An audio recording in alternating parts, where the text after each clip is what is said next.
5 सितंबर को शिक्षक दिवस क्यों मनाया जाता है, ये तो पूरा हिंदुस्तान जानता है। लेकिन इसके पीछे की कहानी है क्या, वो आज मैं आपको बताने जा रही हूं।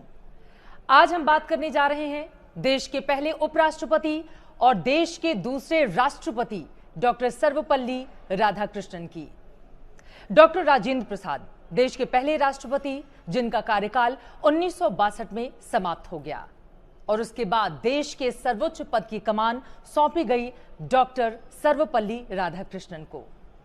अपनी जिंदगी के 30 सालों से ज्यादा का वक्त इन्होंने शैक्षणिक कार्यों में गुजारा, लेकिन उसके बाद आखिर इतने बड़े पद तक, इतने बड़े ओहदे तक वो पहुंचे कैसे, ये जानना हम सभी के लिए बेहद जरूरी है। क्योंकि वर्तमान में राष्ट्रपति का चुनाव नजदीक है और हम सब अतीत के झरोखों में झांककर ये जानने और देखने की कोशिश कर रहे हैं कि आखिर यहां तक का हिंदुस्तान का सफर, महामहिम का सफर अब तक का कैसा रहा है। 5 सितंबर 1888 को मद्रास के एक छोटे से गांव में एक सामान्य ब्राह्मण परिवार में डॉक्टर सर्वपल्ली राधाकृष्णन का जन्म हुआ। वहां पर शुरुआती शिक्षा दीक्षा ग्रहण करने के बाद फिर अलग अलग जगहों पर होते हुए दर्शन शास्त्र में उन्होंने एमए किया। और ये बड़ा दिलचस्प है कि जिस कॉलेज से उन्होंने पढ़ाई की थी वहीं पर बहुत छोटी सी उम्र में ही उनको पढ़ाने का मौका मिल गया। 1921 में आखिर क्यों बग्घी तैयार की गई जिसको छात्रों ने खींचा था, उसकी कहानी बताऊंगी मैं आपको। लेकिन उसके पहले जान लीजिए तब का दौर कितना अलग हुआ करता था। बाल विवाह, बहु विवाह की इस देश में प्रथा थी और इसी वजह से डॉक्टर सर्वपल्ली राधाकृष्णन 16 साल की उम्र में ही उनका विवाह कर दिया गया और उनकी दुल्हन की उम्र उस वक्त महज 10 साल की थी।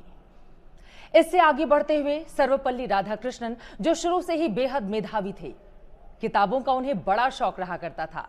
रिश्तेदारों के घर भी जाते थे तो वहां भी किताबें अगर मिल जाए तो पढ़ना नहीं भूलते थे। यही कारण था कि दर्शन शास्त्र की एक किताब एक रिश्तेदार के घर उनके हाथ लगी और फिर क्या था, उन्होंने तय कर लिया कि अब तो मैं अपनी आगे की पढ़ाई इसी विषय में जारी रखूंगा। साल 1916 मद्रास के रेजिडेंसी कॉलेज में सहायक प्राध्यापक के रूप में उन्होंने अपनी शुरुआत की और उसके बाद फिर जीवन में कभी भी पीछे मुड़कर नहीं देखा। साल 1921 की अगर हम बात करें तो आपको बताते चलें कि मैसूर का महाराजा कॉलेज के बाहर एक बग्घी तैयार की जा रही थी। उसको फूलों से सजाया संवारा जा रहा था। राधाकृष्णन वहां पर शिक्षक थे। दरअसल ये सारी तैयारी उनकी विदाई को लेकर था, क्योंकि स्टूडेंट के सबसे प्रिय शिक्षक अब कोलकाता जा रहे थे वहां पर अपने शैक्षणिक कार्य को आगे बढ़ाने के लिए। जैसे ही कॉलेज के मेन गेट पर आए, अपने सामने बग्घी देखकर वो मुस्कुराने लगे। दरअसल बग्घी तो तैयार थी, लेकिन उसमें घोड़े नहीं लगे थे, बल्कि उसकी जगह उनके स्टूडेंट्स ने ले ली और सर्वपल्ली राधाकृष्णन को कॉलेज से लेकर रेलवे स्टेशन तक उनके छात्र ही चलाते हुए खुद लेकर गए थे। इसी से आप समझ सकते हैं कि युवावस्था में ही उनकी लोकप्रियता अपने स्टूडेंट के भीतर कितनी ज्यादा रही होगी।